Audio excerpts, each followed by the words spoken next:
लाहौर के कई खानदानों पर कयामत टूट पड़ी। कान्हा में हौलनाक हादसा, घर में कायम ट्यूशन सेंटर के कमरे की छत गिर गई। 5 से 17 साल के 30 से जायद बच्चे मलबे तले दब गए, 14 जाँ बहक। रेस्क्यू एहलकारों ने टीचर को रेस्क्यू किया। मुल्क की क़यादत का गहरे दुख और अफसोस का इजहार। वज़ीर आज़म और सदर मुमलिकत की हादसे में जाँ बहक बच्चों के लवाहिकीन से दिली ताज़ियत। वज़ीर आला पंजाब मरीम नवाज ने वाक़े का नोटिस लिया, रिपोर्ट तलब कर ली। DIG ऑपरेशंस फैसल कामरान के मुताबिक छत पर मजदूर भराई का काम कर रहे थे। छत कमज़ोर थी और वजन की वजह से छत ढह गई। 5 अफराद को हिरासत में ले लिया गया, जिनसे तफ्तीश जारी है। भारत जंग के बीज बोने से गुरेज करे, जनूबी एशिया के अमन व इस्तेहकाम को खतरे में ना डाले। दरियाओं से मुतालिक आलमी मुआहदे को कमजोर या सबटाज करने की भारी कीमत चुकानी पड़ सकती है। नायब वज़ीर आज़म इसहाक डार का सिंध ताज बैन अल-अक़वामी सेमिनार से खिताब। उन्होंने कहा कि आलमी कानून और मुआहदों की खिलाफ वर्जी की जाए तो नताइज सिर्फ 2 मुल्कों तक महदूद नहीं रहते। अगर पाकिस्तान को आबी हकूक से महरूम किया गया तो इसके इंतहाई संगीन असरात मुरतब होंगे। चेयरमैन पीपल्स पार्टी बिलावल भुट्टो जरदारी बोले, जिस तरह आबनाए हुरमुज़ की बंदिश आलमी मईशत को मुतासिर करती है, इसी तरह दरियाए सिंध का पानी पाकिस्तान की जिंदगी की जमानत है। पाकिस्तान के आबी हकूक को नुकसान पहुंचाने की हर कोशिश का कौमी सतह पर जवाब दिया जाएगा। मुफाहमती याददाश्त में तयशुदा शराइत पूरी होने तक मजीद मुज़ाकरात में शामिल नहीं होंगे। ईरान का 2 टोक ऐलान। ईरानी नायब वज़ीर ख़ारजा बोले, तकनीकी मुज़ाकरात का पहला दौर उस वक्त होगा जब ज़रूरी शराइत पूरी हो जाएंगी। दोहा में ईरानी वफ़द की अमरीकी मुज़ाकरात कारों से कोई मुलाकात नहीं होगी। तर्जुमान ईरानी वज़ारत ख़ारजा इस्माइल बक़ाई का कहना था कि ईरान अब तक मुफाहमती याददाश्त की शराइत पर अमल दरामद से मुतमईन नहीं। अमरीका अहम शिपों पर अमल दरामद यकीनी बनाए। दूसरी जानिब अमरीकी वफ़द की कतरी वज़ीर आज़म से मुलाकात। तेहरान वाशिंगटन मुज़ाकरात पर गुफ्तगू। कतरी वज़ारत ख़ारजा के मुताबिक वज़ीर आज़म ने मुलाकात के दौरान कतर की सालसी की कोशिशों का इआदा किया और मुफाहमती याददाश्त के मुताबिक मुज़ाकरात की हिमायत का इजहार किया। और आवाम के लिए अच्छी खबर, ओगरा ने LPG की कीमतों में बड़ी कमी का नोटिफिकेशन जारी कर दिया। LPG की फी किलो कीमत में 67 रुपये 33 पैसे की बड़ी कमी कर दी गई। नई कीमत 241 रुपये 43 पैसे फी किलो मुकर्रर हो गई। घरेलू सिलेंडर 794 रुपये 5 पैसे सस्ता होने के बाद अब 2848 रुपये 91 पैसे में मिलेगा। कमर्शियल सिलेंडर की कीमत में भी 3057 रुपये की नुमाया कमी की गई है। नई कीमतों का इतलाक हो चुका है।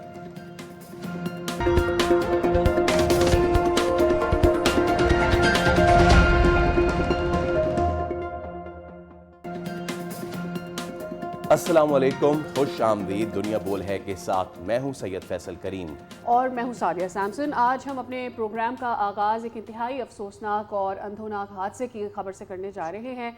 लाहौर में इंतहाई अफसोसनाक हादसा पेश आया है, जहां कान्हा में ट्यूशन सेंटर की छत गिरने का अलमनाक वाक़या हुआ, जिससे ख़ानदानों के चिराग गुल हो गए हैं। घर में खोले गए एक ट्यूशन सेंटर में, ये निजी ट्यूशन सेंटर था, इसकी अचानक से छत गिरी और इसके नतीजे में 14 बच्चे जान की बाजी हार गए हैं। 8 बच्चे, खातून टीचर अभी भी जख्मी हैं। अफसोसनाक वाक़या ये पेश आया है और हुक्काम के हवाले से कहा यह जा रहा है कि क्योंकि छत भराई का काम जारी था, मज़दूर ज़्यादा थे छत पे, इसलिए ये वाक़या पेश आ गया है।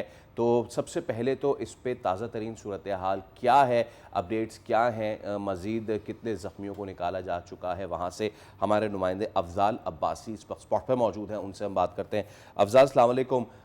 ज़रा बताइए इस वक्त ताज़ा तरीन डिटेल्स क्या हैं आपके पास? वालेकुम सलाम फैसल, बिल्कुल इस वक्त मैं मौजूद हूँ कान्हा के इलाके में की जो फिज़ा है वो सोगवार है और जो अहले इलाका है यहाँ पर हर शख्स की जो आंख है वो अश्कबार है। और रात गए जो है वो 7 बच्चों की नमाज जनाजा अदा कर दी गई थी। 4 बच्चों की नमाज जनाजा जो है वो अभी अदा की जा रही है और बाकी बच्चों की जो 3 बच्चे हैं उनकी नमाज जनाजा अब से कुछ देर के बाद अदा की जाएगी। अगर मैं आपको दिखा सकूं उस मुतासरा घर को, तो वो घर जो है बिल्कुल मैं उसके साथ खड़ा हूं और ये मैं आपको दिखा रहा हूं। ये सिंगल स्टोरी फैसल घर था। ये वो बदकिस्मत कमरा है जिसकी छत जो है वो गिरी और यहाँ पर बच्चे जो थे वो जेरे तालीम थे ट्यूशन टाइमिंग में। और इसके साथ ही ये घर अगर आप देख सकें तो इसके 3 कमरे हैं, जिसमें एक कमरे में बच्चे जो पढ़ रहे थे, इसके ऊपर जो है वो टाइलें लगाने का काम जारी था। मट्टी बहुत ज्यादा डाल दी गई थी। वजन जो है वो TR गार्डर्स बर्दाश्त नहीं कर सके, बोझ जो ऊपर मजदूर थे उनका और उसके साथ साथ जो टाइलें थी उनका वजन, तो ये छत जो है वो गिरी और अफसोसनाक वाक़े में जो है वो बच्चे जो हैं वो उनकी अमवात हुई। और ये सामने अगर आप देख सकें तो घर के बिल्कुल सामने जो है वो टेंट लगे हुए हैं, चूंकि बच्चे जो थे वो इर्द गिर्द के घरों के ही बच्चे थे ज्यादा। उस वजह से जो है अहले इलाका और शहरी जो है बहुत बड़ी तादाद में जो है वो यहाँ पर इस वक्त ताजियत के लिए आए हुए हैं। नमाज जनाजा जो है वो अदा की गई है यहाँ पर।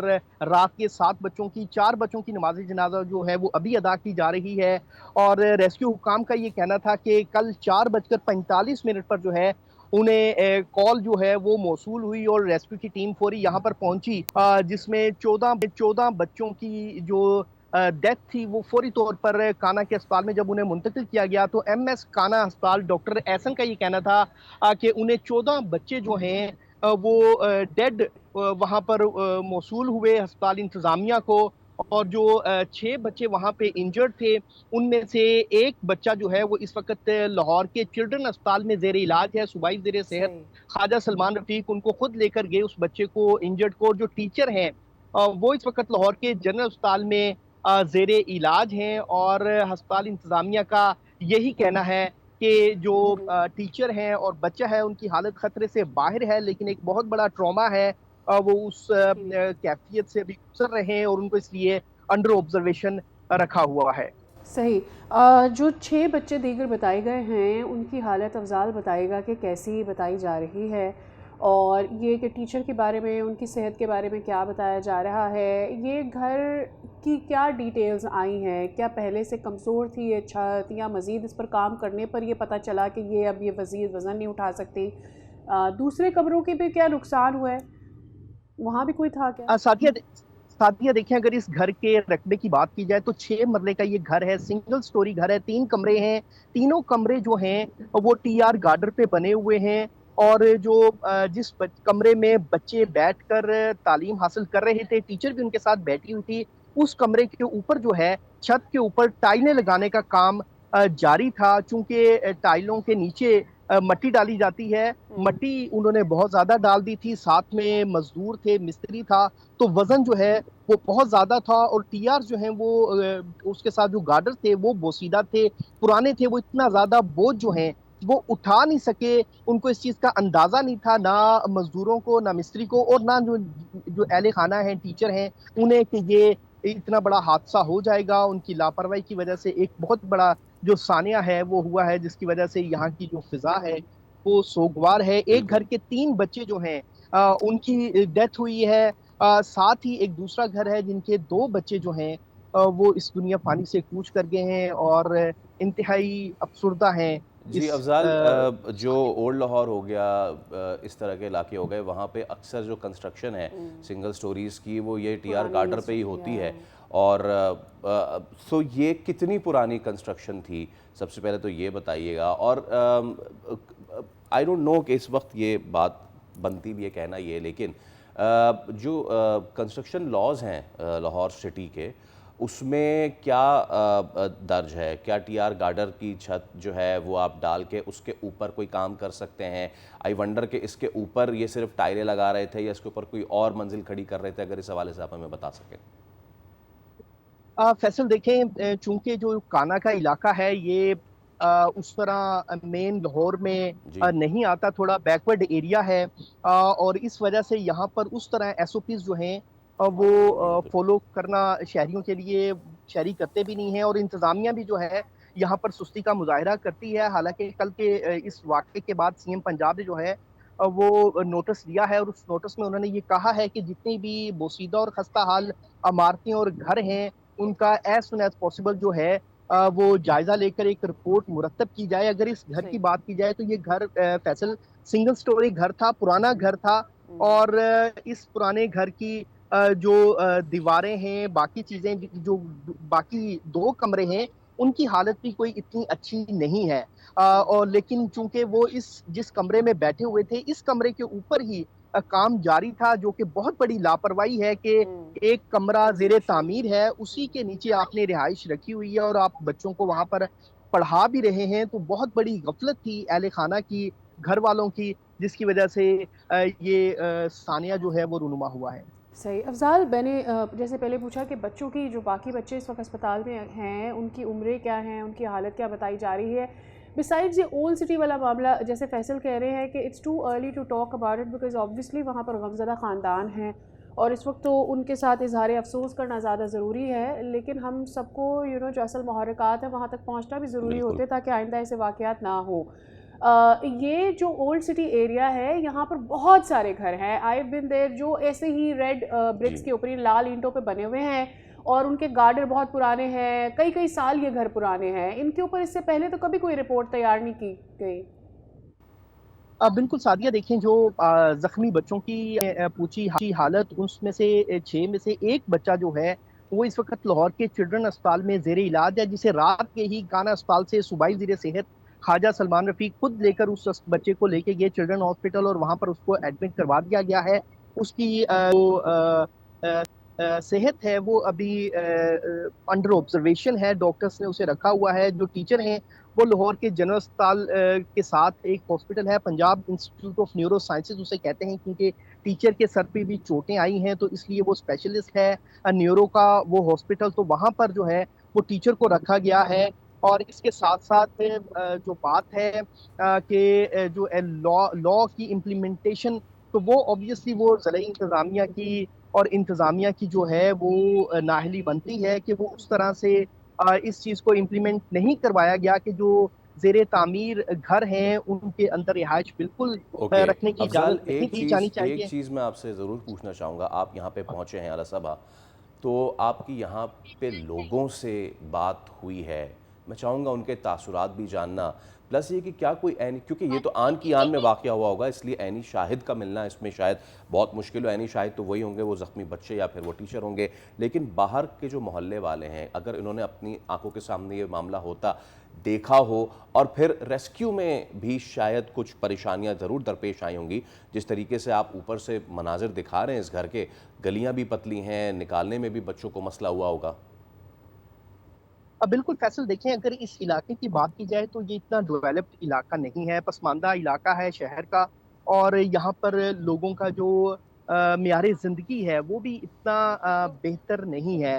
जो ज़्यादातर यहाँ पे इलाका मकीन है वो फैक्ट्रियों में मजदूरी करते हैं, करीब इंडस्ट्रियल एरिया में जाकर, और फिर आकर अपना गुजर बसर करते हैं। तो इसलिए यहाँ पर जितने भी घर हैं वो उस तरह के स्टैंडर्ड के मुताबिक नहीं बने हुए। जो ऐनी शाहिद और इलाका मकीन थे, उनसे जो हमारी बात हुई तो जी। वो भी काफ़ी अफसरदा थे। कुछ एक फादर से हमारी बात हुई, उनका कहना था कि हमने 1 माह पहले ही अपने बच्चों को जो है वो यहाँ से हटाकर एक दूसरे जो ट्यूशन सेंटर है अच्छा। वहाँ पे भेजा, क्योंकि उनका जो इन्वायरमेंट था वो इस ट्यूशन सेंटर से ज़रा बेहतर था और फीस भी उनकी मुनासिब थी। तो जो लोग फीस ज़्यादा नहीं पे कर सकते, जो फैमिलीज़, ज़्यादातर ऐसी फैमिलीज़ के बच्चे जो हैं वो यहाँ पर ज़ेरे तालीम थे। सही। Afzal, I have this question. आप भी ज़ाहिर है ख़ुद लाहौर में रिहायशी हैं, वहाँ के इलाकों को और बेहतर तरीके से जानते हैं, लेकिन आपको याद होगा कि काना में पिछली बारिशें हों या तकरीबन हर बारिशों में इसी तरह से जब बारिशें होती हैं तो खस्ता हाल दीवारें गिर गई और इस तरह के वाक़यात पेश आते हैं। किसी घर की छत गिर गई, किसी घर की दीवार गिर गई, ऐसे वाक़यात होते रहते हैं ना। आपको भी अंदाज़ा हो रहा होगा कि what I am heading towards, और वो यही है कि जब एक इलाके में आपको पता है कि दिहाइयों पुराने घर बने हुए हैं और वो जिस तरह की ईंटों और जिस तरह के प्लास्टर पे घर बने हुए हैं, ऐसे में उनका प्रॉपर चेकअप होना ज़रूरी है कि भैया ये घर रहने के काबिल है या नहीं है। उसके बाद से यानी जितने वाक़यात यहाँ पर होते हैं, क्या उस तवातुर से यहाँ पर इंक्वायरीज़ भी होती रही हैं या नहीं? नहीं सादिया, देखें ये तो एक बहुत बड़ी नाअहली है इंतज़ामिया के एंड से भी। और इस वक्त मैं जिस छत पर मौजूद हूँ ये घर भी अभी ज़ेरे तामीर है, और ऐसे दर्जनों घर मेरे इर्द गिर्द ऐसे हैं जो दिखाई दे रहे हैं जो ज़ेरे तामीर हैं, जिनकी अभी चार दीवारी नहीं हुई। बच्चे जो हैं वो छतों पे आ रहे हैं। और इसके साथ साथ कुछ ऐसे ही टीआर गार्डन्स वाले घर भी यहाँ पर बहुत ज़्यादा नुमाया दिखाई दे रहे हैं। तो इंतज़ामिया को, जैसे आपने जिक्र किया कि जो ही मानसून सीजन स्टार्ट, और इस वक्त भी जो जो मानसून सीजन है वो ऑलमोस्ट शुरू हो चुका है जी। लाहौर में। तो बारिशों में अक्सर ऐसे वाकयात रिपोर्ट होते हैं, लेकिन उसके बाद जो है वो एक वाकया होता है और फिर वो उसकी फाइल जो है वो दब जाती है, फिर नया वाकया हो जाता है, फिर इंसानियत उस तरफ दौड़ पड़ती है। तो अगर एक वाकये को सेट कर लिया जाए, उसके ऊपर इंक्वायरी करके जो मुल्जमान हैं, जो लोग जिम्मेदारान हैं, उनको अगर सजा दे दी जाए और एक सेट कर दिया जाए, तो फिर ही ऐसे वाकयात से जो है वो बचा जा सकता है। नहीं तो ऐसे वाकयात फिर हमारी लाइफ का जो है वो हिस्सा बन जाते हैं। Afzal, just one last thing मैं चाहूँगा एक मरतबा फिर, अगर आप जहाँ पे आप खड़े हैं वो बहुत एक्यूरेट स्पॉट है कि हम देख सकें कि हुआ क्या है। सो अगर आप हमें एक बार फिर अपने कैमरे की मदद से दिखा सकें वो बदनसीब कमरा, वो उसके साथ हुआ क्या, तो आप प्लीज़ गो ऑन। जी फैसल, ये वो बदकिस्मत घर है, ये उसका कमरा है जिसकी छत जो है वो आप देख सकते हैं कि वो गिरी हुई है। और टाइलें दूसरे जो कमरा है इसके साथ जुड़ा हुआ, वहां पे टाइलें अभी ताज़ा ताज़ा लगी हुई हैं, लेकिन मट्टी जो है वो आप देख सकते हैं कि मट्टी टाइलों के नीचे बहुत ज़्यादा जी। है।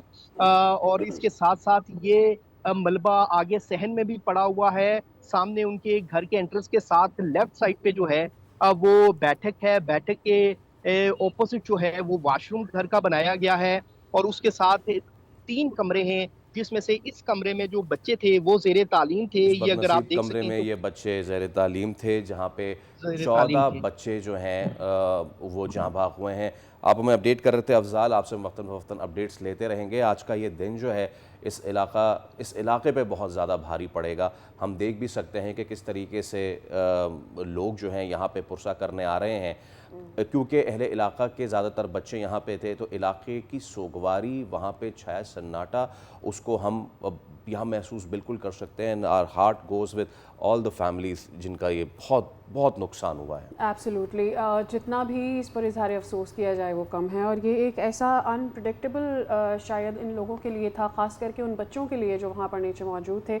और जब एक वालिदैन से भी अपील है कि जब आप कभी अपने बच्चों को कहीं पर पढ़ाई के लिए या किसी भी गर्ज से भेजते हैं, ज़रूर जांच लें कि वो जगह कैसी है, आसपास का इलाका कैसा है। कई बार जो बच्चे होते हैं उनकी ऑब्जर्वेशन ऐसी होती नहीं कि वो घरों पर आकर बता भी सकें कि वो महफूज जगह पर मौजूद भी हैं या नहीं हैं। बहरहाल ये वाक़या इंतहाई अफसोसनाक है और शायद हम सब के लिए एक सबक भी है कि हमें अपने बच्चों की हिफाजत के लिए और भी ज़्यादा ऑब्जर्वेंट होने की ज़रूरत है। मज़ीद स्टोरीज़ भी शामिल करेंगे अपने शो में, लेकिन एक ब्रेक ले रहे हैं, हमारे साथ रहिए।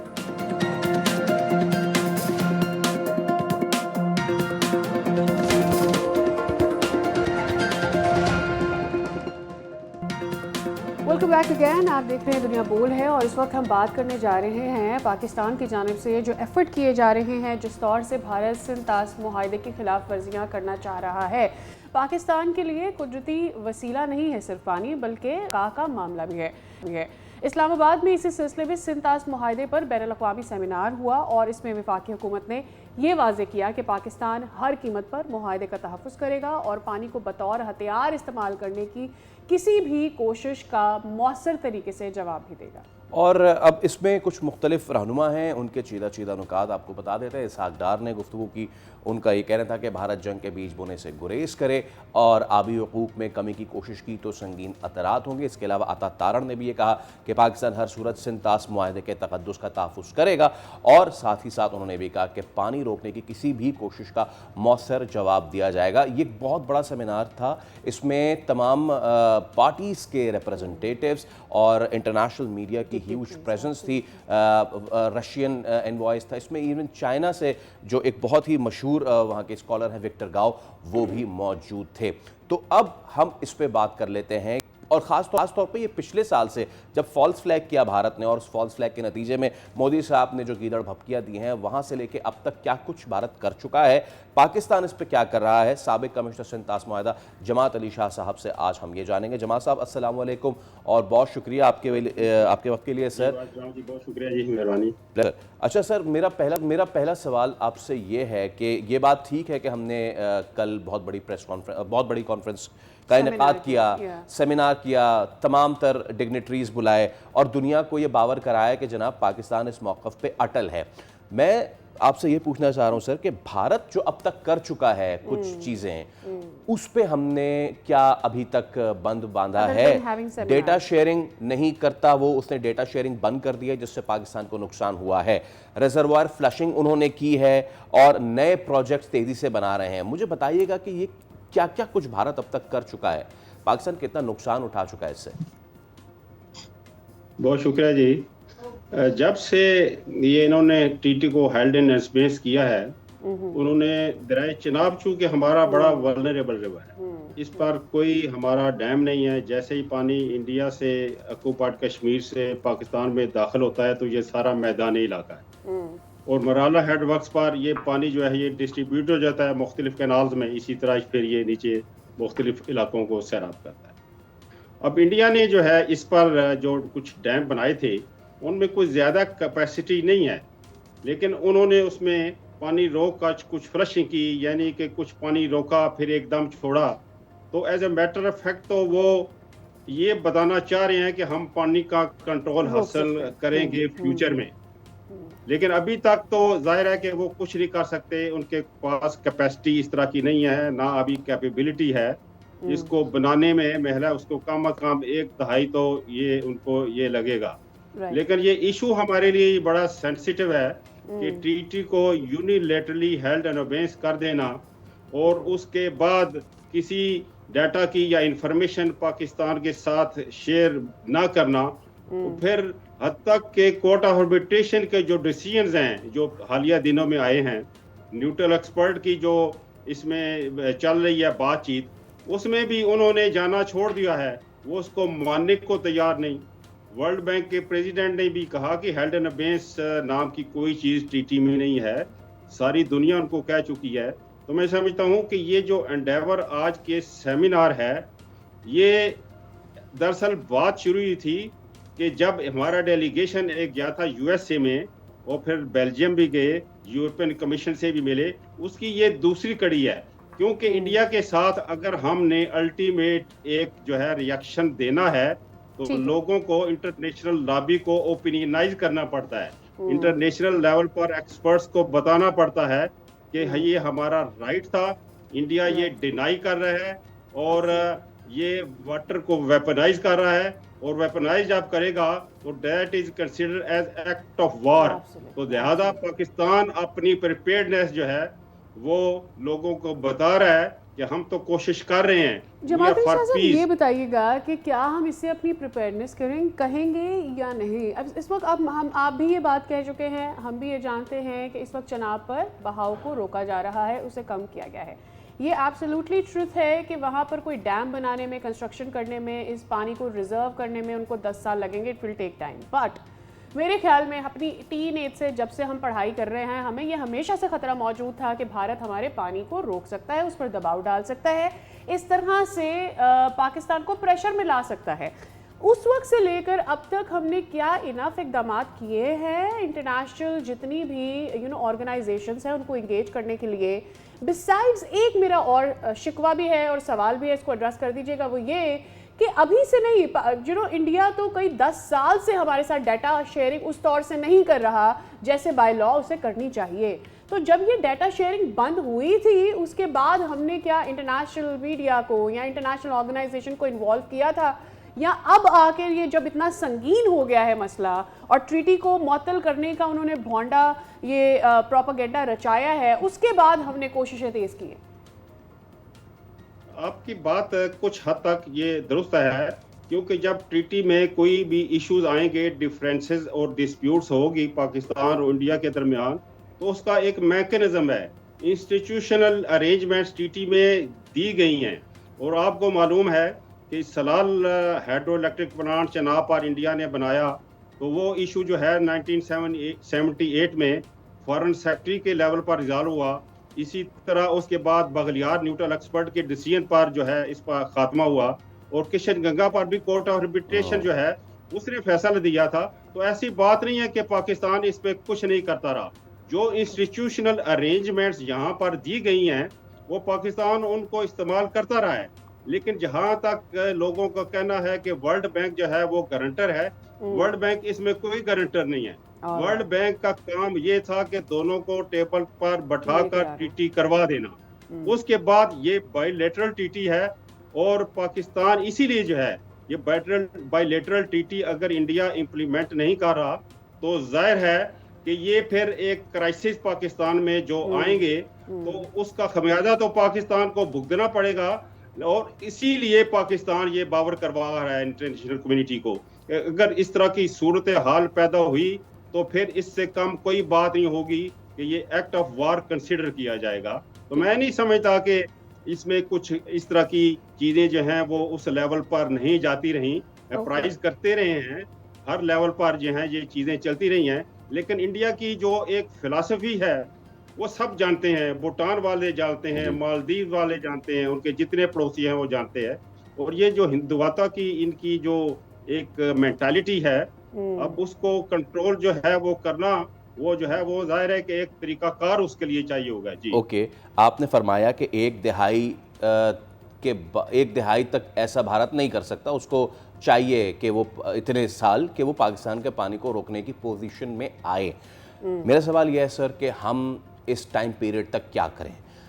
पाकिस्तान ने अब तक क्या किया है? लो रिपेरियन के तौर पे पाकिस्तान बहुत ज़्यादा अफेक्ट हो रहा है इस सारे मामले से, लेकिन you have been in the chair as well, तो हमने क्या इक़दाम किए हैं या क्या हम कर सकते हैं फिज़िकली? अगर वो कोई रिजर्वायर बना रहे हैं तो क्या हम भी कोई रिजर्वायर बनाएं?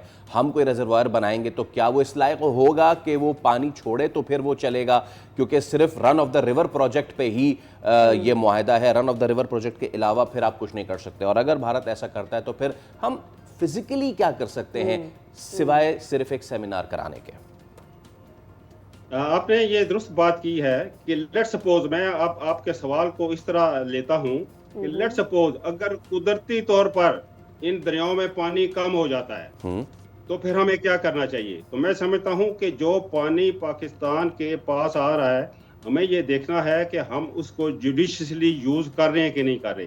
क्या हमारा पानी कोई ज़ाया तो नहीं हो रहा? क्या पानी हमारा ग्राउंड में सीप तो नहीं हो रहा? क्या हमें पर एकड़ जो पानी फसलों को देना है उससे ज्यादा तो नहीं हम दे रहे? और अगर दे रहे हैं तो उसकी वजह से वाटर लॉगिंग जो है वो आ रही है। तो ये दूसरा ये भी देखना है कि कम पानी पर ज्यादा झाड़ वाली फसलों पर रिसर्च जो है, लेकिन मैं समझता हूँ कि ये फ्रंटियर विद इन पाकिस्तान जो है अपनी जगह पर होना चाहिए।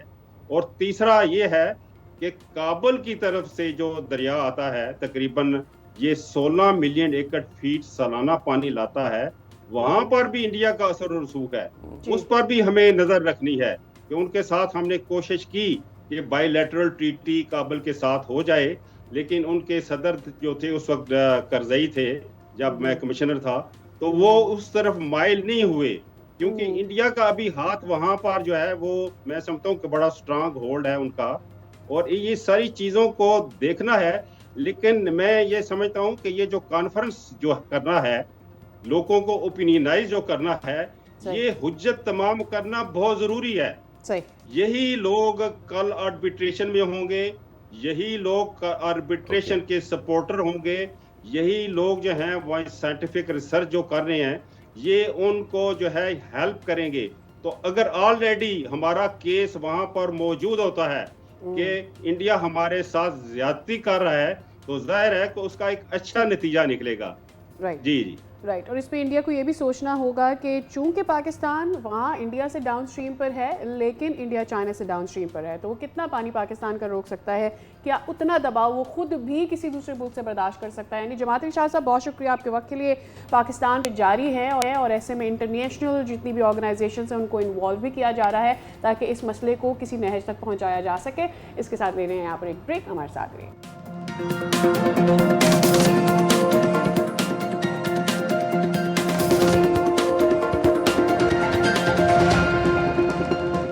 Welcome back. कुछ मौसम की अगर बात कर लें तो मुल्क के मुख्तलिफ हिस्सों में मुख्तलिफ मौसम की शुनीद तो है, लेकिन एक चीज़ जो कॉमन है वो ये मॉनसून बारिशों का सिलसिला शुरू होने जा रहा है। पेश गोई तो है आज से, यानी आज शाम या रात से मगरबी हवाओं का सिलसिला जो है मुल्क में दाखिल होने का इम्कान है, जिसके बाद जुलाई के पहले हफ्ते में मुल्क के मुख्तलिफ हिस्सों में कहाँ कहाँ बारिश हो सकती है। सबसे पहले लाहौर चलते हैं, हमारी नुमाइंदा अरीबा बतूल हमारे साथ मौजूद है। अरीबा सर, आप पहले तो बताएं कि वहाँ पे सिचुएशन क्या है मौसम की, क्या एक्सपेक्टेशंस हैं आगे, ज़रा बताइए। जी बिल्कुल, बात हो जाए शहर लाहौर में मौसम की तो मतला जुज़वी तौर पर रबर आलूद है। सूरज और बादलों में आंख मचोली का खेल भी जारी है। मैं इस वक्त मेट ऑफिस में मौजूद हूँ और महकमा मौसमियात की जानिब से जैसा कि बारिशों के हवाले से पेशगोई कर दी गई है, तो कितनी बारिश मुतवक्के है पंजाब भर के अजला में, और ये बारिश का सिलसिला कब से शुरू होगा और कब तक जारी रहेगा, जान लेते हैं डिप्टी डायरेक्टर आतिफ इरशाद साहब से। जी सर, बताइएगा। हम एक्सपेक्ट तो ये करें कि शाम से लेके 4 तारीख के दरमियान ये बारिशों का स्पेल है और ये ग्रेजुअली मॉडरेट है, मॉडरेट वेदर सिस्टम है। और जो अच्छी बात है, इसको विंड भी सपोर्ट कर रही हैं, मतलब मूनसूनल विंड्स भी हैं जो बे ऑफ बंगाल से सपोर्ट कर रही हैं और हमारे जो अरेबियन सी से भी से मॉइस्चर फीडिंग हो रही है। तो उसके अंडर इन्फ्लुएंस हम ये एक्सपेक्ट कर रहे हैं कि ये जो हमारा अपर पंजाब है यहाँ पे scatter to widespread rainfall हो सकती है। तो अभी ये जो फर्स्ट वीक में एक्टिविटी होने जा रही है ये मूनसून करंट्स की वजह से, ये मतलब मेन इसका वेस्टर्ली वेदर सिस्टम है, लेकिन इसको जो सपोर्टिंग विंड है वो बे ऑफ बंगाल से हैं, तो इसको आप मूनसूनल एक्टिविटी कह सकते हैं कि इनिशिएट होने जा रही है फर्स्ट वीक ऑफ जुलाई में। जी बिल्कुल, जैसा कि आपने जाना कि जो है वो दर्जा हरारत में भी मामूली कमी आ जाएगी। बारिशों का सिलसिला शुरू हो रहा है जिसके बाद जो है वो मौसम खुशगवार हो जाएगा। जी ठीक है अरीबा, आप हमें डिटेल से आगाह करी थी कि इस वक्त क्या वेदर अपडेट्स हैं, खास करके पंजाब में क्या सूरत हाल रहने वाली है। खैर, बारिशों का ये सिलसिला जो है ये सिर्फ पंजाब में नहीं, ये एंटर हो रहा है हमारे नॉर्दर्न एरियाज़ में भी, और लगभग 3 तारीख से सिंध में भी ये जो मानसून का सीज़न है ये शुरुआत इसकी हो जाएगी और हमें स्कैटर्ड बारिशें नज़र आएंगी। लेकिन यही बात कि हम जो एक्सपेक्टेशंस हमारी ये थी कि इस दफ़ा शायद 17% कम बारिशें हैं तो उसकी वजह से फ्लडिंग शायद कम होगी, ऐसा नहीं होने जा रहा, क्योंकि जो हीट है इस वक्त क्लाइमेट चेंज की वजह से वो हमारे ग्लेशियल इलाकों पर ज़रूर असरअंदाज होगी, और ऐसे में अगर बीच में बारिशें भी होती है तो मज़ीद सैलाबों को एग्रीवेट भी कर सकते हैं, और इसी वजह से हमें जो ख़ास इंतज़ाम करने की ज़रूरत है ताकि एक तो कम से कम नुकसान का हमें सामना हो, और अगर ऐसी कोई सूरत हाल पैदा भी होती है तो हम पहले से उसके लिए तैयार। आपने ग्लेशियल इवेंट्स की बात की तो मेरा ध्यान नॉर्दर्न एरियाज़ की जानिब गया है, क्योंकि वहाँ पे इस वक्त NDMA का अलर्ट भी जारी हो चुका है। मुख्तलिफ साइट्स भी आइडेंटिफाई तो की जा चुकी हैं कि कहाँ पे ग्लेशियल इवेंट्स हो सकते हैं, लेकिन इसके अलावा भी वहाँ पे बारिशों का सिलसिला जो है इससे पहले भी जारी था, और अब प्री मानसून तो हो चुकी है, अब जो मानसून एंटर हो रहा है, we really want to know कि हमारा मैग्नीट्यूड इसका क्या होगा। Yes, we talked about it yesterday, लेकिन मौसम का कहते हैं ना कि मौसम का भरोसा नहीं है कि अगर आज हमें ये बताया जा रहा है कि मैग्नीट्यूड कम होगा, हो सकता है ऐसा ना हो। First thing. सेकंड थिंग, हम अगर ये कह रहे हैं कि इस बार हमारा मैग्नीट्यूड महदूद है, तो इसका मतलब ये है कि हमारे जो इदारे हैं, ख़ासतौर पर रेस्क्यू के इदारे हैं, उनके पास एम्पल टाइम है कि वो अपनी तैयारी कर सकें, और ख़ास तौर पे जब हम बात करते हैं ऐसे, आप शिमाली इलाक़ाजात की आप बात कर रही थी, आप स्कैटर्ड रेन की बात कर रही थी, मैं स्कैटर्ड पॉपुलेशन की बात करता हूँ। कुछ आबादी पहाड़ के दामन में, कुछ आबादी पहाड़ की चोटी पे, कुछ आबादी पहाड़ के बीचों बीच, कुछ वादियाँ दूर जो है वो पाई जाती हैं। तो ऐसे में, और ज़ाहिर सी बात है, कुछ आबादियाँ जो हैं वो रिवर बैंक्स पे भी होती हैं। एहसान दावर, डायरेक्टर PDM में खैबर पख्तूनख्वा हमारे साथ मौजूद हैं, उनसे बात करते हैं। एहसान साहब, अस्सलाम वालेकुम, बहुत शुक्रिया आपके लिए। सबसे पहले तो ये बताइए सर, क्या प्रिपेयर्डनेस है इस बार आप लोगों की? सलाम, शुक्रिया आपका। तैयारी तो बिल्कुल मुकम्मल है। हमने जिस तरह पहले भी मैंने बताया कि PDMA ने अप्रैल के शुरू से ही इस मानसून के लिए तैयारी शुरू कर रखी थी, और जितने भी वनरेबल जो इलाके हैं, चतराल से लेके नौशहरा, चारसदा तक, इन सब के लिए हम तैयारी कर चुके हैं। वहाँ पे दरियाओं के किनारे जो इंक्रोचमेंट्स से उनको भी हटाया जा चुका है, और बिल्कुल आजकल जो ग्लाफ का जो खतरा है ग्लेशियर के पिघलने का, तो उसके लिए भी हमने तैयारी मुकम्मल की है। जहाँ पे टेलीमेट्री स्टेशन हमारे लगाए गए हैं, उनके बारे में हम मेट डिपार्टमेंट के साथ राब्ते में है, और मुताल्लिक़ का जो ज़िली हुकाम है उनके साथ भी मुसलसल राब्ते में है। हमने बाकायदा तौर पे जो एवैक्यूएशन साइट्स है जो जहाँ पे ख़तरा हो, आबादी को मुंतकिल करने के लिए उनकी आइडेंटिफिकेशन भी हो चुकी है, और इस तरह जितनी आबादी मतलब वनरेबल है उनकी भी आइडेंटिफिकेशन हो चुकी है, सामान की तरसील भी हो चुकी है। हमारे जो मरकजी वेयर हाउस है वहाँ से टेंट्स, ग़िज़ाई मवाद, गैर ग़िज़ाई मवाद, सेहत की जो मवाद है वो सब कुछ। अगर आप ये बता सकें कि कौन से इलाके वल्नरेबल हैं, अगर आप उनको नेम कर सकें, और उन इलाकों की आबादी को मूव कहाँ किया जा रहा है। मीनवाइल ये जो बारिशों का सीज़न है, एक्सट्रीम बारिशों का सीज़न है, चाहे वो एक हफ्ते का एक है सेशन, इसके लिए क्या टूरिज्म को रोका गया है ताकि ट्रैवलिंग में लोगों को मुश्किल ना हो?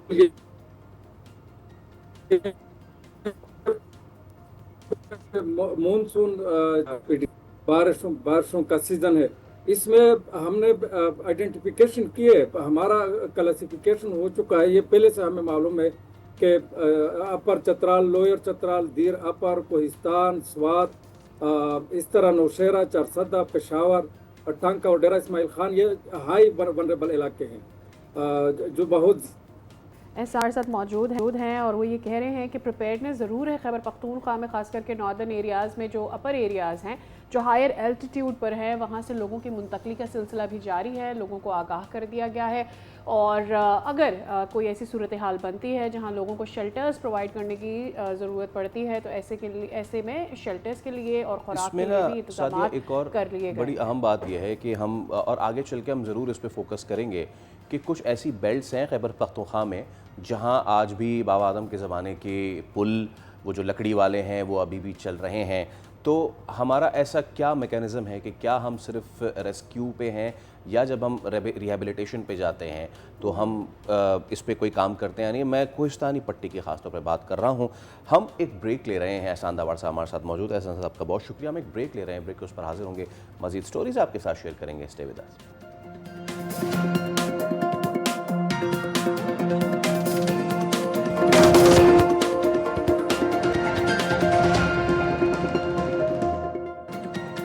Welcome back again. अब दुनिया भर में जो सूरत हाल इस वक्त कंसिस्टेंट होती जा रही है और थोड़ा नॉर्मलाइज हो रही हैं चीज़ें, तो ऐसे में ओगरा ने भी LPG की कीमत में फ़ी किलो 67 रुपये 37 पैसे की कमी की है, और LPG की अब नई कीमत जो है वो 390 से कम होकर इस वक्त 241 रुपये 43 पैसे फ़ी किलो हो गई।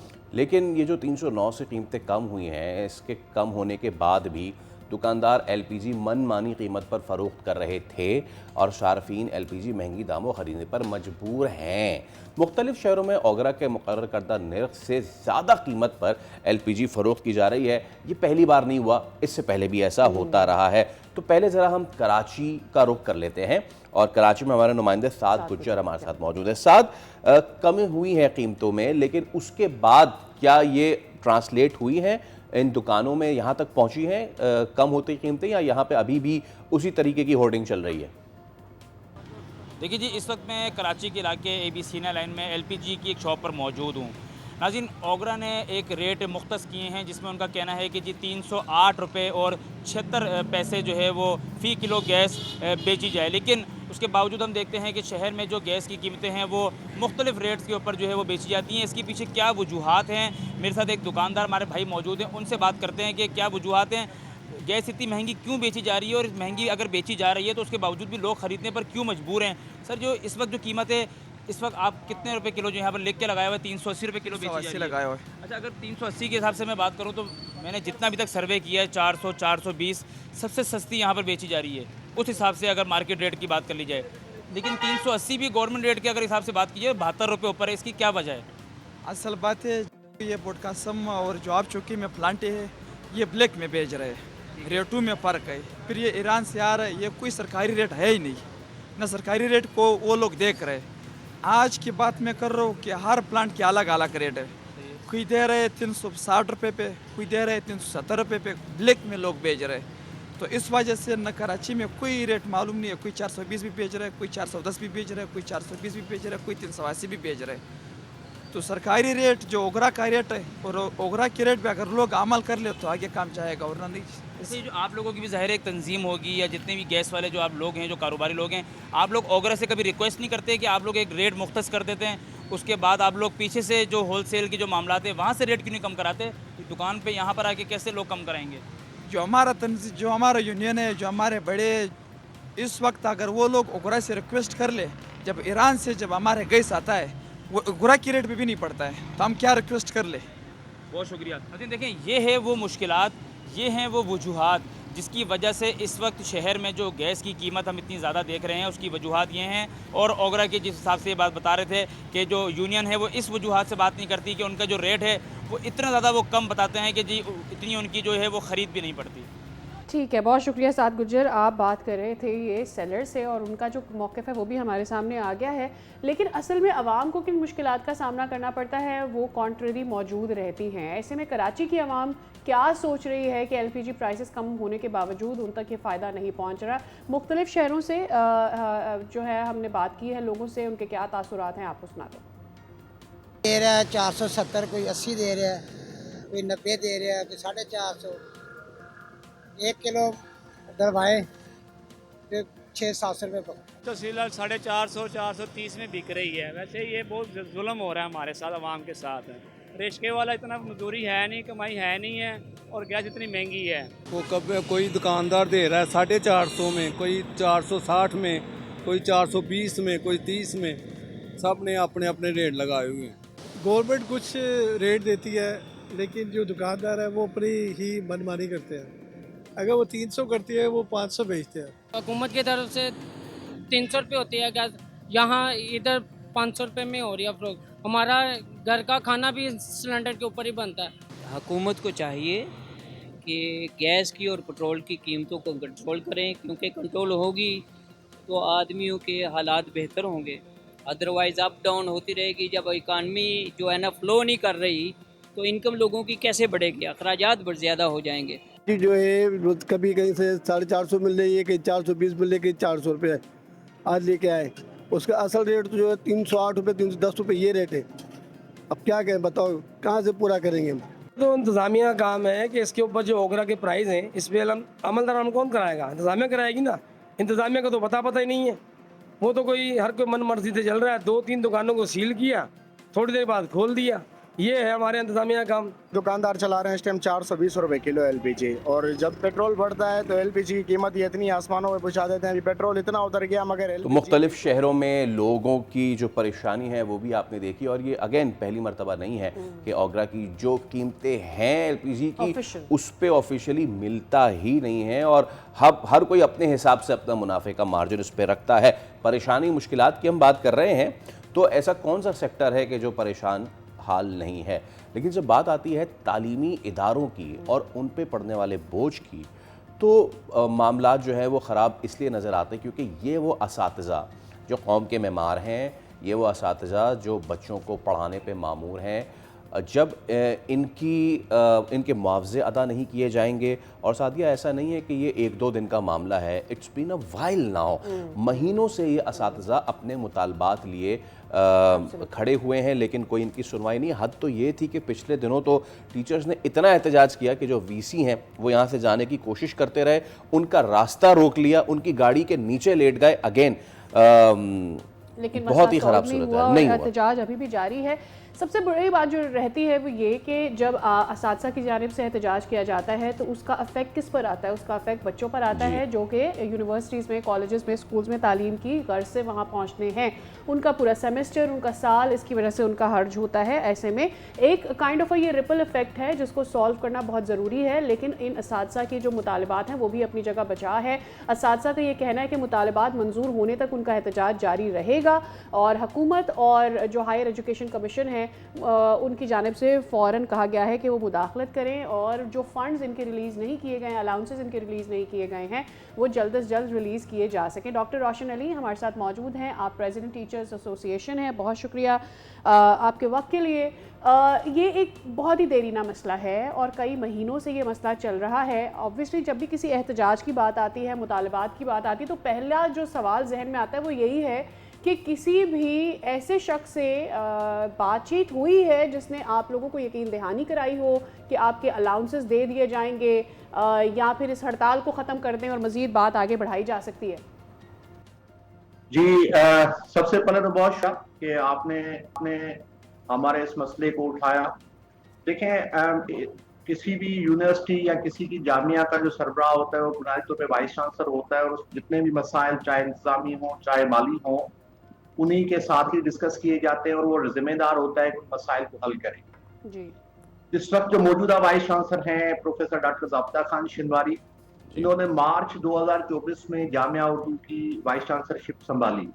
उसके बाद मुसलसिल जामिया जो है वो तनज़्ज़ुली का शिकार है, चाहे वो माली मामलात हों चाहे वो इंतजामी मामलात हों। जहाँ तक इंतजामी मामलात हैं उनकी सबसे बड़ी वजह जो है वो ये है कि कराची के अंदर इस वक्त हमारे 2 कैंपसेस हैं, एक सिविल हॉस्पिटल के पास है जो कि आर्ट्स कैंपस है और यहाँ साइंस कैंपस है, बिल्कुल, लेकिन वो अपना ज्यादातर वक्त जो है वो बुनियादी तौर पर इस्लामाबाद में गुजारते हैं, जबकि तुलबा की एक कसीर तादाद जो है वो कराची कैंपसेस के अंदर ज़ेरे तालीम है, ज्यादा मुलाजमीन यहाँ हैं, मसाइल ज्यादा हैं, लेकिन वो उस तरह से जो कि टाइम उनको देना चाहिए कराची कैंपसेस में वो नहीं देते। अब ये तो हो गया जिसकी वजह से इंतजामी बहरान जो है वो जन्म ले रहा है और उसमें मजीद जो है वो शिद्दत आ रही है। जहाँ तक बात है माली बहरान की, तो देखें कराची के अंदर वक्त के साथ जामियात बढ़ रही हैं, जामियात की तादाद बढ़ रही है। अब आपको मार्केट में रहने के लिए सबसे पहले अपने आप को इम्प्रूव करना पड़ेगा, इदारे को इम्प्रूव करना पड़ेगा, उसकी इंफ्रास्ट्रक्चर को इम्प्रूव करना पड़ेगा। अब ये भी वाइस चांसलर की जिम्मेदारी होती है कि उसके पास कोई स्ट्रेटेजिक प्लान हो, कोई जामे लाहे अमल हो कि वो किस तरह से इदारे को बेहतरी की तरफ ले जाएगा। लेकिन अभी मौजूदा हालात तो ये है कि आप इंफ्रास्ट्रक्चर को तो इम्प्रूव करने की बात समझने की अब दूर हो गई। इस वक्त जो मुलाजमीन हैं, चाहे वो असातिज़ा हों या उसके अलावा दीगर मुलाजमीन हों, वो तकरीबन 3 महीने की सैलरीज के लिए मुंतज़िर हैं। अच्छा। और उसके साथ साथ जो एक घर का किराया हाउस सीलिंग दी जाती है, तकरीबन 27 माह होने को आए हैं, वो हाउस सीलिंग अदा नहीं की जा रही। गुज़िश्ता 2 साल से मेडिकल पैनल्स जो हैं वो मुकम्मल तौर पर बंद हैं, प्रोमोशंस बंद हैं। अब प्रोमोशंस को भी छोड़ें, लेकिन जो असातिज़ा और मुलाजिम यहाँ से रिटायर्ड हो चुके हैं 2018 से ऑनवर्ड्स, वो 4 माह की पेंशन जो उनको माहाना मिलती है वो उनको नहीं दी जा रही, और रिटायरमेंट के बाद जो उनके बकाया जात होते हैं, कंप्यूटेशन या बाकी दीगर जो अदायगियां होती हैं वो 2018 से ऑनवर्ड नहीं हुई है। अच्छा डॉक्टर सोमरो, अगर if you allow me sir, if you allow me, आपने एक सच्चे उस्ताद की तरह अपने मुतालबात को पीछे रखते हुए सबसे पहले जामिया के इंफ्रास्ट्रक्चर की बात की है, जो मेरे लिए बहुत ही काबिल एहतराम बात है, और वो इसलिए भी क्योंकि हमारा बीइंग कराचीआइट आना जाना लगा रहता है वफाकी जामिया में, और ख़ास तौर पे जो आपकी नीपा वाली है इंफ्रास्ट्रक्चर, तो वहाँ पे मेरा नहीं ख्याल, आई एम सॉरी टू से, लेकिन बहुत बुरा हाल है। Labs, auditoriums, buildings, I am sorry to say, लेकिन वो वफाकी जामिया उर्दू यूनिवर्सिटी लगती नहीं है, वो यूनिवर्सिटी लगती नहीं है। एक तो चीज़ ये, दूसरी चीज़ ये सर कि जो आपने इंतज़ामी मामलात का तस्करा किया, ये हाउस सेलिंग और ये सारी चीज़ को रखते हैं एक तरफ, शुरुआत हुई थी वो पुलिस थाने वाले मामले से भी, और उस पर भी बड़ा एहतजाज हुआ था। एक तो वो, उसकी अपडेट दीजिएगा। आपने जितनी चीज़ें गिनवाई हैं, सैलरीज, हाउस सीलिंग और आपके मेडिकल पैनल, कहते कि जब आप लोग बात करते हैं कहते क्या हैं, क्यों नहीं मिल रही पेंशन? मुझे तो ये तक भी पता चला है कि पेंशन्स की अदायगी भी पता नहीं कितने सालों से लोगों को नहीं हो रही है। वो जो जिन असातिज़ा का इंतकाल हो गया उनको भी नहीं दे रहे, उनके बच्चे सफ़र कर रहे हैं। तो if you can please enlighten us about that. जी बिल्कुल, देखें आपने बिल्कुल दुरुस्त चीज़ की तरफ इशारा किया है, हम भी यही कहते हैं। तो देखें ये जामिया जब 2002 में वजूद में आई तो बुनियादी तौर पे 2 कॉलेजेस थे, एक कराची उर्दू आर्ट्स कॉलेज, एक उर्दू साइंस कॉलेज, उनके बिहाफ पे आई थी। तो आपकी बात ये बिल्कुल दुरुस्त है कि अभी तक इसको वो समझ लें कि उसका वो मयार जो एक जामिया का इंफ्रास्ट्रक्चर का होना चाहिए वो नहीं है, लेकिन उसके लिए जाहिर बात है हमें काम करने की ज़रूरत है, इंतजामिया को काम करने की ज़रूरत है। जो बात आप थाने की कर रहे हैं, हम थाने का जो मामला आया कि साइंस कैंपस के अंदर पुलिस थाने को जगह दे दी गई, उससे पहले हम एक तहरीक जो है वो शुरू कर चुके थे यहाँ के इंतजामी बहरान के हवाले से। अब ये है कि ये क्यों नहीं दी जा रही पेंशन, ये सवाल है। देखें, इसमें यकीनी तौर पे देखें वाइस चांसलर जितने भी गुजरे हैं, अभी तो एक वाइस चांसलर है जिनके खिलाफ हम तहरीक भी चला रहे हैं, उनसे मुतालबात भी कर रहे हैं, लेकिन ऐसा नहीं कि ये सारे का सारा क्राइसिस अभी 2.5 साल में शुरू हुआ और 2.5 साल के अंदर। हाँ, इसमें शिद्दत जरूर आई है क्योंकि इनके पास कोई स्ट्रेटजिक प्लान नहीं है और मामला बजाय के हल होने के वक्त के साथ मजीद खराब हो रहे हैं। तो लिहाजा इसीलिए हम एहतजाज भी कर रहे हैं, बाइकआउट भी किया हुआ है। और वक्तन बवक्तन जो एजुकेशन मिनिस्टर हैं वो अल्हम्दुलिल्लाह इस वक्त कराची के हैं, उर्दू स्पीकिंग हैं, और ये यूनिवर्सिटी क्योंकि उर्दू के नाम पे बनी हुई है तो हमने उनको मुतअद्दिद पैगामात भी दिए हैं डिफरेंट ज़राए से, और उनसे मुलाकात का भी इंशाल्लाह ताला जल्दी हमारा है कि हमें टाइम मिल जाएगा। तो उनको मुतालबा भी किया है कि वो यहाँ की बदहाली का, इंतज़ामी बहरान का, माली बहरान का नोटिस में इंटरवेन करें, क्योंकि वो प्रो चांसलर भी हैं हमारी यूनिवर्सिटी के। और उसके साथ साथ आसिफ अली जरदारी साहब जो कि चांसलर हैं जामिया उर्दू के, क्योंकि ये हमारी यूनिवर्सिटी फेडरल गवर्नमेंट है, तो उनसे भी हमने मुतालबा किया है कि आप वाइस चांसलर की अदम संजीदगी का नोटिस लें। और कल एक कमेटी वजूद में आई है, HEC ने एक कमेटी बनाई है कि भाई देखा जाए कि क्या मसला है जामिया उर्दू में, क्यों सैलरीज पेंशन अदा नहीं की जा रही। तो हम उनसे दोबारा से मुतालबा करते हैं कि इस मसले का दिलफोर नोटिस लिया जाए और इंटरवेन करें, और जो भी मामला है उसका हल निकाला जा सके। यकीनी तौर पर आपको आपकी सैलरीज, आपका हक है मिलनी चाहिए, अलाउंसेस आपका हक है आपको मिलनी चाहिए, और बच्चों का हक है कि उनको तालीम मिलनी चाहिए, वो भी उसका सिलसिला भी जारी रहना चाहिए। बहुत शुक्रिया सर आपके वक्त के लिए। उम्मीद करते हैं कि आपका जल्द सॉल्व हो जाए। अब सवाल ये है कि चाहे वो कराची यूनिवर्सिटी हो, फेडरल यूनिवर्सिटी की कराची ब्रांच हो, कायद आज़म यूनिवर्सिटी हो, यूनिवर्सिटी ऑफ पेशावर हो, यहाँ सब इस वक्त माली बहरान चल रहा है। ऐसे में बच्चों का कितना ज़्यादा हर्ज हो रहा है, that is one sided issue जो अभी तक रिजॉल्व नहीं हो पाया है। बस एक बात ये, पिछले दिनों एक टिकटॉक पे वायरल होने वाले लड़के निशा पूमी को किसी जगह बुला के और हज़ारों की तादाद में लोगों ने उसको वेलकम किया, और हमारे उसी दिनों में हमारे असातिज़ा सड़कों पे लेटे हुए थे। This shows our educational preference. एक ब्रेक लेकर दोबारा हाजिर होंगे, स्टे विद अस।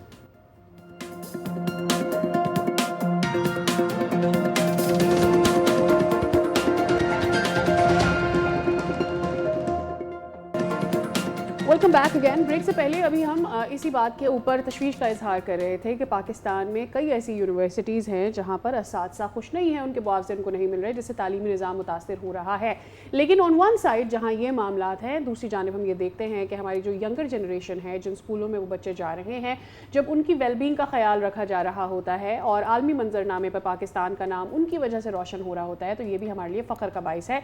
मैं बात कर रही हूँ हैदराबाद के एक स्कूल की, जहाँ पर आलमी सतह पर स्कूल की वजह से पाकिस्तान का नाम रोशन हुआ है। इस स्कूल का नाम है government girls lower secondary school for Tando Mir Ghulam Hussain, और जो वर्ल्ड्स बेस्ट स्कूल प्राइज़ है 2026 में, जिसमें कम्युनिटी कोलैबोरेशन की कैटेगरी है, इसकी टॉप 10 की एक लिस्ट है। इस टॉप 10 की लिस्ट में पाकिस्तान का नाम भी शामिल किया गया है। इस साल पाकिस्तान के सिर्फ 2 स्कूल इस बावकार आलमी एजाज़ के लिए शॉर्टलिस्ट हुए हैं, जिनमें सिंध का ये सरकारी स्कूल भी शामिल है।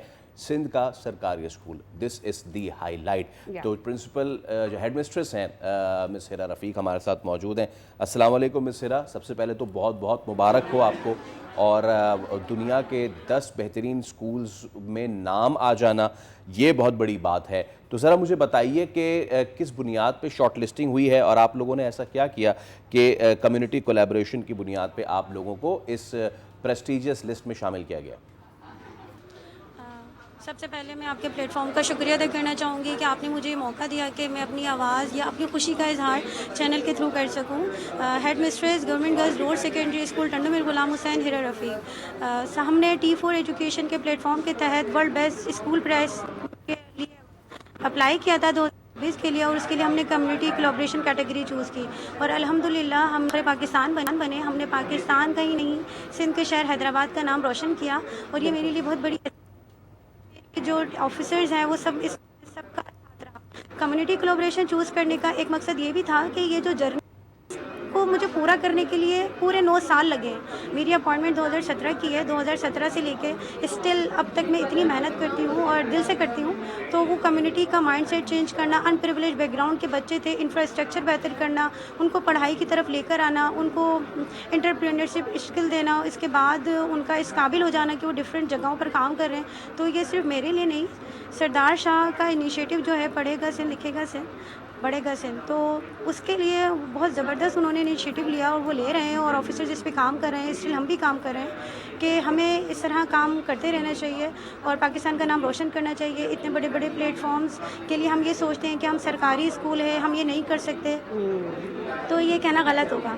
तो ये हमने एक मिसाल कायम की है और हम ये मिसाल जो है वो आगे भी लेके चलते रहेंगे और इसी तरह काम करते रहेंगे और सिंध का नाम नहीं बल्कि पाकिस्तान का नाम रोशन करते रहेंगे। ठीक है हिरा साहिबा, बहुत शुक्रिया आपके वक्त के लिए और हम उम्मीद करते हैं कि आप टॉप 10 में तो आ ही गए हैं और हम उम्मीद करते हैं कि 2 स्कूल्स हैं इसमें आप विनर भी हो सकें। एक्चुअली होता कुछ यूँ है कि T4 का एक सिस्टम है, कंसिस्टेंटली इन बच्चों को एजुकेशन को फ्लेक्सिबल बनाने के लिए, आसान रीच देने के लिए पार्टिसिपेट किया जाता है इस तरह के कॉम्पिटिशन्स में और फिर विनर डिसाइड होता है। वेल वी होप कि पाकिस्तान और अच्छा करे। इसी थॉट के साथ लेते हैं break, stay with us.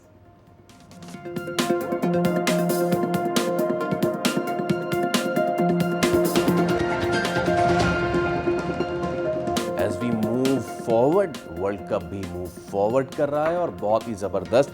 So round of 32 तकरीबन कंप्लीट होने जा रहे हैं। जी आप कुछ कह रही हैं? Absolutely, approximately if I am not wrong 7 teams जो हैं वो सामने आ गई हैं एंड टुडे मैक्सिको का मुकाबला राउंड ऑफ 16 में किससे होगा ये भी पता चल जाएगा जब इंग्लैंड और कॉन्गो के दरमियान मैच होगा। तो ये हो गया है बड़ा ही इंटरेस्टिंग और आज भी हैं 3 मैचेस होने जा रहे which will straighten up little more कि क्या राउंड ऑफ 16 की लाइनअप होगी। बट व्हाट हैपेंड इससे पहले वाले मैचेस में क्या हो गया उसकी बात करा लें। अर्लिंग हॉलैंड ने बताया कि वो क्यों है अर्लिंग हॉलैंड और 1-1 से ये मैच बराबर चल रहा था बट देन ही केम और उन्होंने गोल किया। सो भाई सीधा और उससे फ्रांस वर्सेस स्वीडन और उसमें फ्रांस ने कामयाबी हासिल की, Sweden is out. Norway versus Cote d'Ivoire, Norway ने कामयाबी हासिल की, आइवरी कोस्ट इज बाहर और अभी मैक्सिको ने कामयाबी हासिल की है। सो चलते हैं सीधा, इरशाद अली हमारे स्पोर्ट्स कॉरेस्पॉन्डेंट हमारे साथ मौजूद है। अस्सलाम वालेकुम। जबरदस्त मैचेस, सबसे पहले जरा बात कर लेते हैं रेड हॉट फॉर्म का। हमने परसों भी बात की थी और आपने कहा था फ्रांस इस बार मुश्किल ही नहीं नामुमकिन नजर आ रहा है। France versus Sweden first half. देखें फ्रांस जो है मेरे ख्याल से इस वर्ल्ड कप में अनस्टॉपेबल है क्योंकि जिस तरह की उनकी लास्ट 3 वर्ल्ड कप से परफॉर्मेंस है, 2018 में वर्ल्ड कप जीता, 2022 पे फाइनल खेले, अनफॉर्चुनेटली पेनाल्टीज़ पे हार गए और अब तीसरा वर्ल्ड कप है उनका। बहुत अच्छा खेल रहे हैं, ब्रिलियंट, शानदार। ख़ास तौर पे उनके जो खिलाड़ी हैं किलियन एम्बापे या डेम्बेले या फिर जो एक और ने गोल किया उसके साथ जी बारकोला, और साथ साथ उनके जो कोच हैं डिशॉं, वो भी जो है वो पिछले 14 साल से टीम के साथ कनेक्ट हैं, टीम को कहाँ पहुँचा दिया उन्होंने। तो यकीनन फ्रांस को जो है वो मुझे नहीं लगता कि आगे तक फाइनल तक जाने के लिए कोई स्टॉप कर सकता है। लेकिन वर्ल्ड कप जो है वो वर्ल्ड कप में अपसेट्स भी होते रहते हैं। कोई अच्छा दिन अगर फ्रांस के लिए नहीं हुआ तो हो भी सकता है कि फ्रांस वर्सेस पैराग्वे नाउ। बिल्कुल, हाँ मैं यही कहने वाली थी कि इट्स बट कल obviously 3 matches we are going to be talking about. Mexico has been मेरे ख्याल में काइंड ऑफ जैसे बिल्ली थैले में से बाहर आ जाती है। मैक्सिको जैसे जैसे आगे आता जा रहा है, it's proving to be that. Starting from opener match उन्होंने जीता, they haven't really look back and they are coming forward. क्या फ्यूचर लग रहा है round of 16 from here on? देखिए मैक्सिको की टीम अभी जो है वो सारे मैचेस अपने होम पर खेल रही है, होम एडवांटेज भी है उनका। लेकिन मैक्सिको की टीम एक साउथ अमेरिकन टीम्स में जो है वो बड़ी अच्छी टीम मानी जाती है। ब्राज़ील, अर्जेंटीना, चिली और मैक्सिको एक ही पाई की टीम है। लेकिन अच्छा भी खेला उन्होंने। अब आगे ये कि जब ये सेमीफाइनल्स, जब क्वार्टर फाइनल शिफ्ट होंगे, सेमीफाइनल्स होंगे, उस टाइम पे देखना है कि मैक्सिको दूसरी जगह पे जाके किस तरह का परफॉर्म करती है। अभी तो फिलहाल अपने मुल्क में खेल रहे हैं लेकिन अच्छी परफॉर्मेंस है उनकी, हराते हुए आ रहे हैं टीमों को और अब प्री क्वार्टर फाइनल में पहुंच गए। अब देखते हैं लेट्स सी कि कॉन्गो से भिड़ता है या फिर द रॉयल इंग्लैंड से उनका चांसेस वैसे किसके आपको लग रहे हैं, इंग्लैंड या कॉन्गो? देखें इंग्लैंड की टीम मजबूत तो है लेकिन कॉन्गो ने भी एज अ थर्ड टीम जो है वो क्वालिफाई किया है। इंग्लैंड की टीम का एक मैच ड्रॉ हुआ था शायद सेनेगाल से। लेकिन उस टाइम पे जो है वो इंग्लिश पंडित जो है वो यही कह रहे थे कि जी पहुंच तो गए हैं लेकिन मेहनत बहुत करनी पड़ेगी आगे। तो यकीनन जो है वो इंग्लैंड को अब इम्तिहान असल शुरू हुआ है इंग्लैंड के लिए। तो यकीनन अफ्रीकन टीम जो है वो हमेशा ख़तरनाक ही साबित होती है और कॉन्गो जो है वो एंड जनाब जिसकी कर रही दुनिया बात, अर्लिंग हालैंड एक ऐसे मौके पे जब एक एक गोल चल रहा था और दियालो ने गोल करके 1-1 कर दिया था आइवरी कोस्ट की तरफ से, लग ये रहा था कि बॉस ये निकल जाएगा। इवन आफ्टर हालैंड स्कोर भी मुझे याद पड़ रहा है आखिरी 2 अटेम्प्ट्स आइवरी कोस्ट ने किए हैं वो इतनी खतरनाक थी, लग रहा था ये हुआ। But credit goes to the keeper as well, Norway and Erling Haaland please उनके खास तौर पे 90 मिनट्स के अंदर जो आइवरी कोस्ट को जो चांस मिला और वो जो गोल की ने जो सेव किया वो ऐसा लग रहा था कि ये मैच भी जो है वो पिछले मैचेस की तरह लग रहा है, एक्स्ट्रा टाइम और पेनल्टीज पे ही जा रहा है। लेकिन हालैंड अपना जो नॉर्वे ने जो है वो उसको मैच को उन्हीं 90 मिनट्स में ख़त्म किया। और अर्लिंग हालैंड का जिक्र करना ज़ाहिर है बेहतर होगा यहाँ पे, क्योंकि अर्लिंग हालैंड ने जो है वो तमाम मैचेस में गोल किए, 5 गोल्स कर चुके हैं, वो अब बराबर आ रहे हैं। मेसी और एम्बापे के 6-6 गोल्स हैं दोनों के इस वर्ल्ड कप में, तो गोल्डन बूट के हकदार हो सकते हैं, वो भी सबसे ज़्यादा गोल करने वाले स्कोरर बन सकते हैं। लेकिन अब आगे एक इन तीनों के दरमियान मुकाबला है, नॉर्वे जितना आगे जाएगी एम्बापे, मेसी और हालैंड के दरमियान जो है वो मुकाबला चलेगा। एम्बापे के बारे में बता दूं आपको कि एम्बापे जो है वो वर्ल्ड कप में 18 गोल स्कोर कर चुके हैं, मेसी से सिर्फ 1 गोल पीछे हैं। 3 वर्ल्ड कप खेले उन्होंने, जबकि मेसी ने जो है वो 6 वर्ल्ड कप में 19 गोल किए हैं और इस वर्ल्ड कप में भी वो मेसी के बराबर आ गए 6 गोल करके। तो अगले मैचेस जो हैं वो बड़े दिलचस्प होंगे, लोगों को जो है वो मवाजना करने को मिलेगा कि एम्बापे, हालैंड या मेसी जो है वो कौन golden boot. I really want कि इसमें रोनाल्डो भी साथ-साथ आगे हो। एक चीज़ सादिया ने भी अभी बात की मेक्सिको की, होस्ट के लिए ये वर्ल्ड कप बड़ा ज़बरदस्त चल रहा है, you know USA, Canada and Mexico. और हमने यूएसए की भी बात नहीं की है, USA has been a revelation. वो उनको कोई मेरे ख्याल से इतना रैंक नहीं कर रहा था, बट वो जिस तरीके से आए हैं राउंड 32 में, बोस्निया एक कदरे हल्की टीम, सो क्या चांसेस देख रहे हैं यूएसए के? लेकिन अभी तक 2 टीमें तो पहुंच गई राउंड ऑफ 16 में। होस्ट जो थी हमारी मेक्सिको और कनाडा, साउथ अफ्रीका से आसान मैच पड़ा था जाहिर है उनका। आज होस्ट यूएसए के लिए भी आसान ही मैच है, बोस्निया जो फर्स्ट टाइम इस टूर्नामेंट में आई है, तो यकीनन मेरे ख्याल से ऑन पेपर तो यूएसए फेवरेट है। लेकिन अगर बोस्निया कोई जो रिगार्डिंग जो 2 अपसेट्स हुए हैं जर्मनी और हॉलैंड के, तो कुछ भी हो सकता है वर्ल्ड कप में। लेकिन जिस तरह रात के मैचेस हुए, जो एज एक्सपेक्टेड जो रिजल्ट आने चाहिए थे वही आए, नॉर्वे, फ्रांस और मैक्सिको ने जीते, तो आज भी यकीनन यूएसए को जीतना चाहिए। एब्सोल्युटली। अच्छा, अब जरा बताएं एक और मैच जो रह गया है आज के मैचेस में, दैट्स बेल्जियम वर्सेस सेनेगल। क्या एक्सपेक्ट किया जाए? Is it going to be Belgium being the favourite? देखिए बेल्जियम ने जो है वो टॉप पे फिनिश किया अपने ग्रुप के अंदर, और सेनेगल जो है वो अपने ग्रुप के अंदर as a 3rd number team जो है वो आई है। तो बेल्जियम की टीम यूरोप में मानी जाती है, बड़ी अच्छी टीम है बेल्जियम की, बड़ा अच्छा खेलते हैं।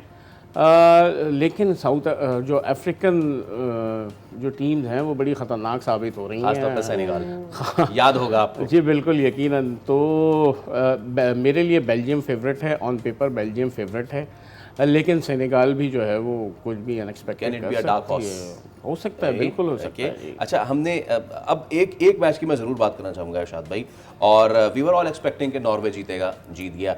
अब आए जनाब ब्राज़ील वर्सेस नॉर्वे।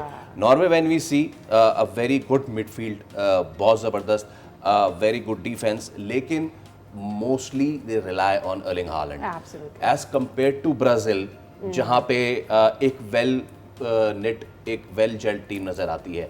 तो क्या नॉर्वे आउटशाइन कर पाएगी ब्राजील की overall? Will it be? Brazil की पेस, ब्राजील का डिफेंस, ब्राजील का अटैक एंड कंसिस्टेंट जो उन्होंने गेम का कमबैक किया लास्ट मैच में, you know, they have showed ke why they are Brazil, and obviously being in the game for so long, having so many legends, क्या लगता है क्या हो सकता है? देखिए ब्राज़ील ने जापान के मैच में आपने देखा कि फ़र्स्ट हाफ में जो है वो इतना अच्छा नहीं खेली, लेकिन जब सेकंड हाफ में उनके जो कोच हैं कार्लो एंचेलोटी, उन्होंने जो है वो जमा किया खिलाड़ियों को और फिर थोड़ी सी एक पुश किया उनको, तो दूसरे हाफ में ब्राज़ील का गेम आपको नज़र आया, फिर उनके अटैक्स भी नज़र आए, उनकी जल एक टीम नज़र आई उनकी, और उन्होंने जो है वो फिर 2 गोल करके, हालांकि देखा जाए तो ये भी मैच एक्स्ट्रा टाइम पे ही जा रहा था, लेकिन जो है वो मार्टिनेली ने जो है वो 96 लास्ट ही स्टॉपेज टाइम का मिनट था, वो उसमें गोल करके ब्राज़ील को वो आगे ले गए। तो यकीनन एक अच्छा मुकाबला देख रहा हूँ मैं तो नॉर्वे और ब्राज़ील का।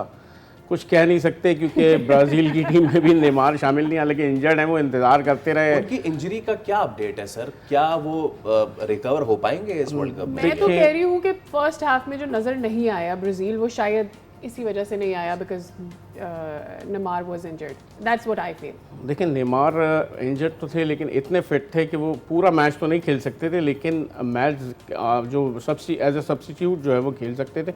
और कोच ने जो है वो उनको इसीलिए बिठा के रखा था कि अगर कोई ऐसा मौका आता है तो उनको उतारें। लेकिन शायद अगर मैच एक्स्ट्रा टाइम में जाता तो नेमार हमें नज़र आ सकते थे उसके अंदर। अब उनकी फिटनेस जो है वो इस काबिल नहीं है कि वो पूरे 90 मिनट्स खेल सकें, इस वजह से शायद उनको जो है वो नहीं खिलाया गया, स्टार्टिंग लाइनअप में नहीं डाला गया नेमार को। तो यकीनन अब देखें, बड़ा अच्छा मैच ब्राज़ील नॉर्वे, एक यूरोपियन टीम, एक साउथ अमेरिकन टीम। ब्राज़ील का पल्ला भारी है यकीनन, क्या नेमार की नॉर्वे कमी विनी जूनियर पूरा कर रहे हैं? देखें विनीशियस जूनियर बहुत अच्छे खिलाड़ी, बहुत अच्छे स्ट्राइकर हैं, गोल भी कर रहे हैं यकीनन। उसके साथ उनके साथ कैस्मायरो हैं उनके साथ, तो no doubt Neymar junior team के एक अहम रुकन हैं। लेकिन जिस तरह से उनकी इंजरीज चल रही हैं उसकी वजह से जो है वो गेम उनका वो let's see Brazil can cope up with that और not. Thank you so much Irshad भाई। तो फीफा वर्ल्ड कप के ज़बरदस्त मैचेस वो भी हमारा जारी है। एक मुख्तसर सा वक्फा ले रहा है, हमारे साथ रहिए।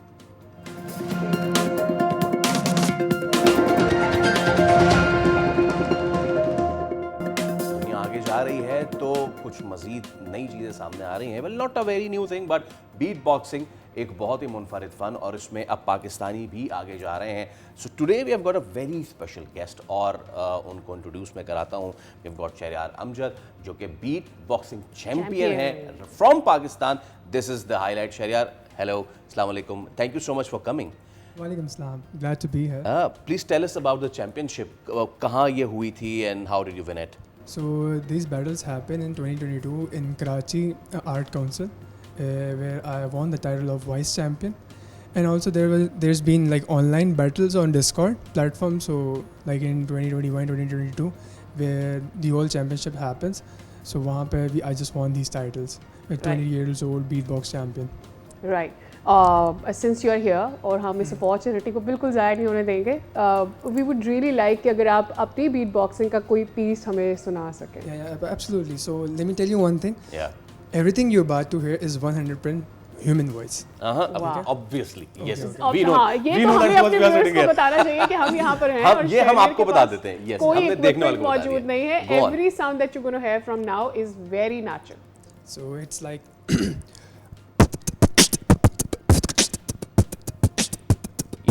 Yeah.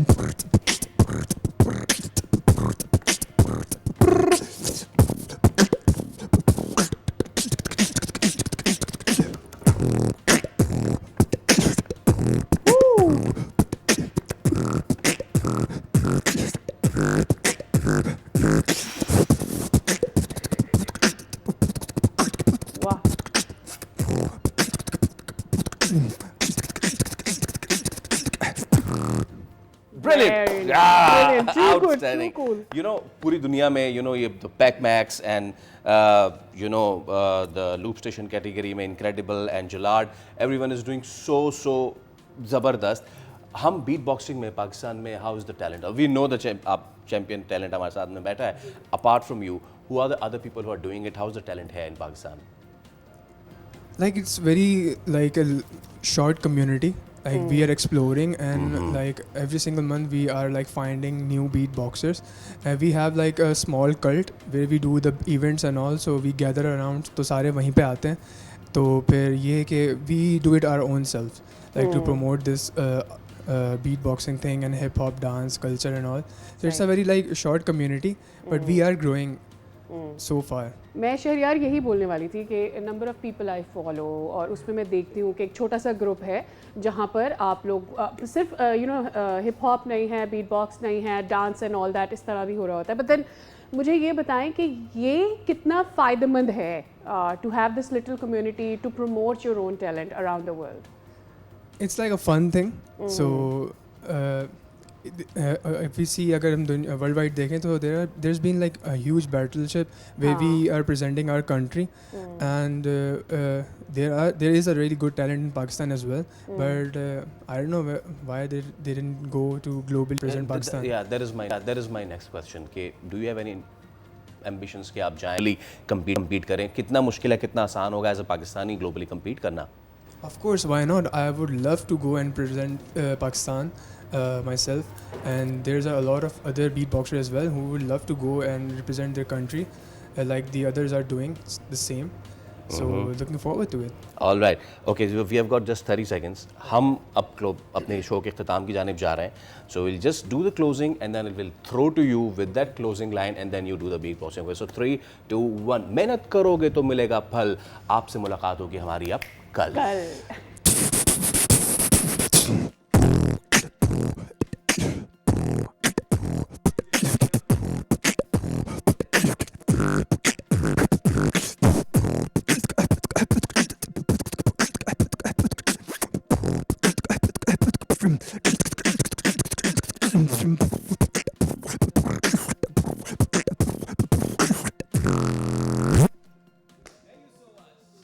Yes, bye.